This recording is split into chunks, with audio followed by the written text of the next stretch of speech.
Bismillahirrahmanirrahim. Welcome to the class Inferential Statistics. Today we are going to discuss the confidence interval. So previously we had discussed when we use Z or T distribution for confidence interval computation. So एक assumption थी कि population standard deviation known है कि नहीं. अगर मालूम है population standard deviation तो हम Z distribution यूज करेंगे, और अगर population standard deviation मालूम नहीं है तो फिर हम क्या करेंगे, T distribution यूज करेंगे. तो T और Z distribution के फार्मूले भी हमने देखे थे. वो क्या थे कि x बार मतलब mean plus minus Z distribution sigma और n अंडर रूट. सिग्मा क्या है, पॉपुलेशन स्टैंडर्ड डेविएशन.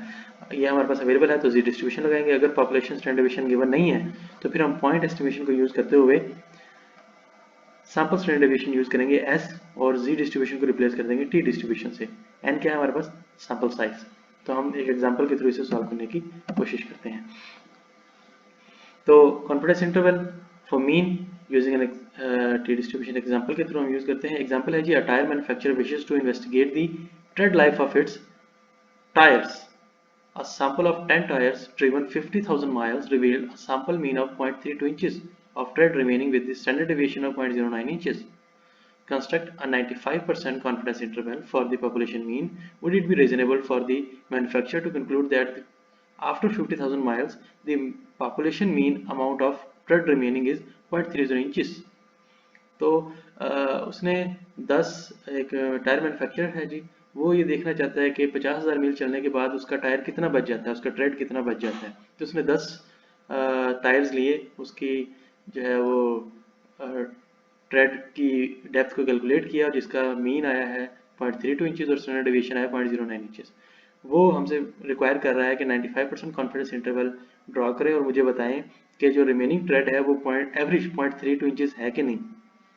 ठीक है, तो 50,000 मील चलने के बाद टायर 0.30 इंचेस बचता भी है कि नहीं, तो ये हमें बताना है. तो जो इन्फॉर्मेशन गिवन है वो है सैंपल साइज n 10 है, मीन x बार 0.32 है, और standard deviation of the sample is 0.09. s sample को डिनोट करता है और सिग्मा पॉपुलेशन को. तो पॉपुलेशन स्टैंडर्ड डेविएशन नहीं है बल्कि सैंपल स्टैंडर्ड डेविएशन है, तो इसलिए हम t डिस्ट्रीब्यूशन लगाएंगे. So confidence interval x bar plus minus t distribution of the s into N under root. तो टी डिस्ट्रीब्यूशन के साथ यहाँ पर अल्फा, ये जो एक ए के जैसा साइन नजर आ रहा है, ये अल्फा है, और 2 का मतलब है 2 टेल. हमने नॉर्मल डिस्ट्रीब्यूशन में डिस्कस किया था कि इस टाइप की शेप बनती है, एक प्लस साइड होती है और एक माइनस साइड होती है.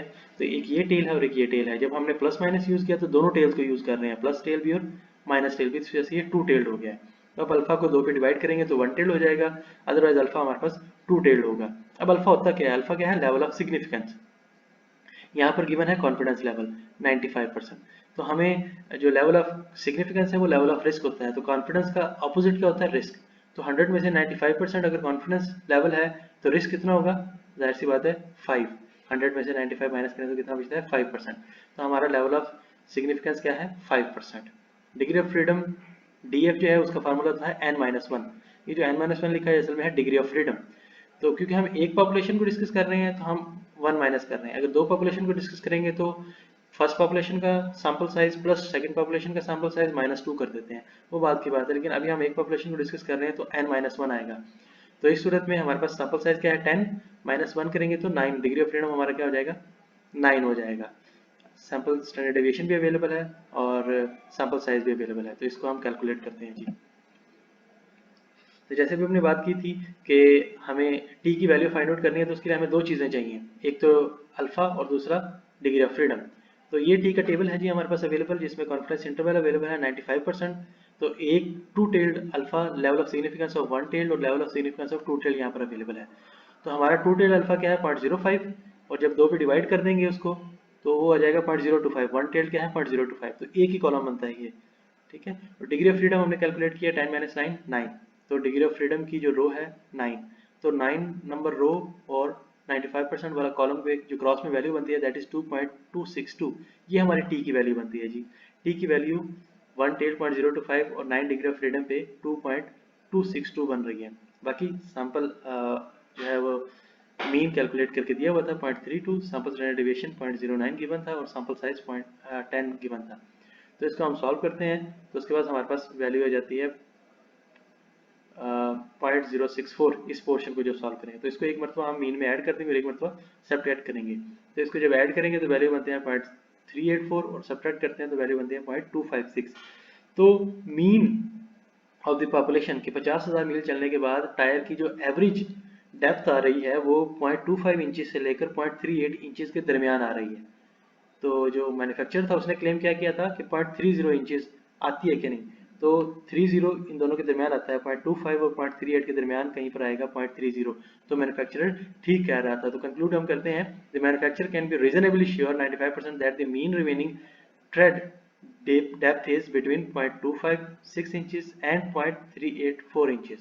तो 0.30 इंचेस इन दो वैल्यूज के दरमियान लाई कर रहा है, तो मैन्युफैक्चरर का क्लेम जो है वो ठीक है। अब ये तो हमने मैनुअली कैलकुलेट किया, हम एक एग्जांपल और देख लेते हैं कि उसको एक्सेल में कैसे कैलकुलेट करेंगे। तो अगर आप कॉन्फिडेंस इंटरवल एक्सेल में कैलकुलेट करना चाह रहे हैं तो हम उसकी एक एग्जांपल देख लेते हैं। एक और एग्जांपल है हमारे पास, the manager of the Intel square mall near FT Myers Florida wants to estimate the mean amount spent per shopping visit by the customers. A sample of 20 customers reveal the following amount spent. तो एक mall का जो manager है वो देखना चाहता है कि एक पर्सन एक मरतबा में कितने डॉलर खर्च करता है जब हमारे मॉल में आता है। तो उसने 20 कस्टमर्स का डाटा लिया है और डिफरेंट कस्टमर्स ने डिफरेंट क्वांटिटी में स्पेंडिंग की है, कुछ ने 48.16 डॉलर स्पेंड किया, कुछ ने 42.22, और ऐसे 20 कस्टमर्स का डाटा हमारे पास आ गया है। अब पहले हम इसको मैन्युअली कैलकुलेट करके देखते हैं और फिर इसको एक्सेल में कैलकुलेट करके देखेंगे।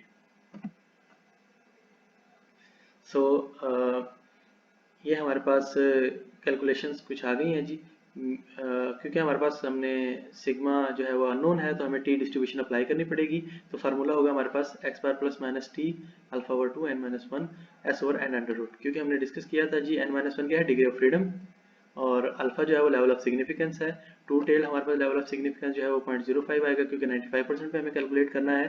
तो 95% confidence interval, two tail alpha 0.05 है और वन टेल अल्फा 0.025 बन जाएगा। तो हमें वन टेल लेंगे तो 0.045 बन जाएगा। तो इस कॉलम के अंदर डिग्री ऑफ फ्रीडम हमारा क्या बनता है, 20 माइनस 1 19, 20 क्या है सैंपल साइज। तो 20 कस्टमर का जो डाटा लिया था 20 माइनस 1 किया तो 19 आ गया। तो 19 जो डिग्री ऑफ फ्रीडम की रो है उसके क्रॉस में जो वैल्यू बनती है दैट इज 2.093, ये हमारी टी की वैल्यू बनती है 2.093। ठीक है, तो जो डाटा था उस पर हमने एक्स बार का फार्मूला अप्लाई किया है, हमारा मीन निकला है 49.33। स्टैंडर्ड डेविएशन का फार्मूला एस का फार्मूला अप्लाई किया तो वैल्यू आ गई 9.01। सैंपल साइज 20 था, इसको कैलकुलेट किया तो ये हमारे पास 4.22 जो है ये वैल्यू बन गई है इसको सॉल्व करने के बाद। ठीक है, इसको एक मतलब ऐड करेंगे और सब्ट्रैक्ट करेंगे तो हमारे पास वैल्यू आ जाएगी 45.13 और 53.53। तो इससे रेलेवेंट कोई भी कन्फ्यूजन कोई भी प्रॉब्लम हो तो वो आप क्लास के ग्रुप में पूछ सकते हैं या इस वीडियो के कमेंट सेक्शन में पूछ सकते हैं, आपको टाइमली रिस्पॉन्ड किया जाएगा। Thank you.